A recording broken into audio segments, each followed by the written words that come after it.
I've heard over the years, Pioneer has changed.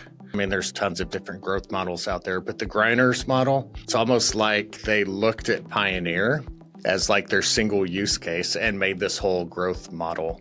I've been with it from, stage one, where it's like the creativity stage where the founder is going out on installs, to stage two, where you start to see other input from people on the team. And if you follow that chart down, there's predictable growth where I can see each of those stages, and there's predictable, challenges at each of those stages.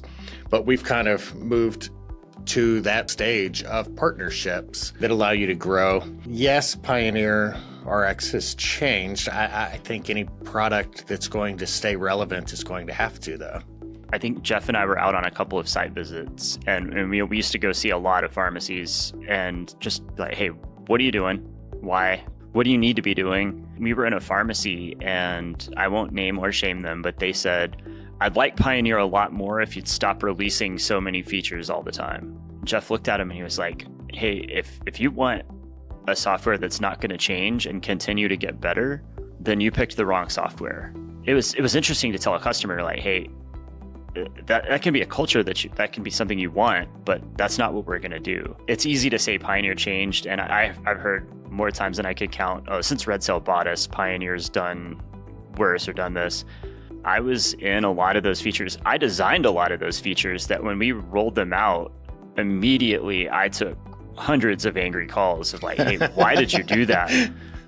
Yeah. I actually had another pharmacist tell me one time, like, have you ever been in a pharmacy? And I was like, well, I'm actually a pharmacist, so yeah. And he was like, well, that feature looks like you've never been in a pharmacy. And they weren't wrong, right? So part of changing and releasing as quickly as Pioneer does means that occasionally you're going to take 2 steps forward and 1 step back. But that's part of what we are, and that's part of how Pioneer keeps moving forward, is we've not been afraid to make mistakes.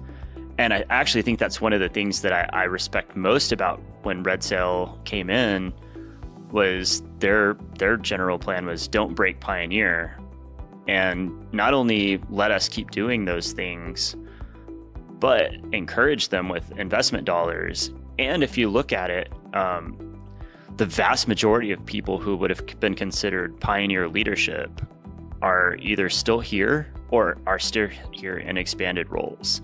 All of those people have been able to take what made Pioneer special and help kind of make the rest of RedSail interesting as well. And now the other part of that is they brought in some people who are really, really innovative and smart, and kind of gave us the tools to help push us, right? It's easy to get to the top and get complacent, and then somebody else comes behind you and out innovates you. It's wildly important that we continue to change, and I hope that we continue to do that.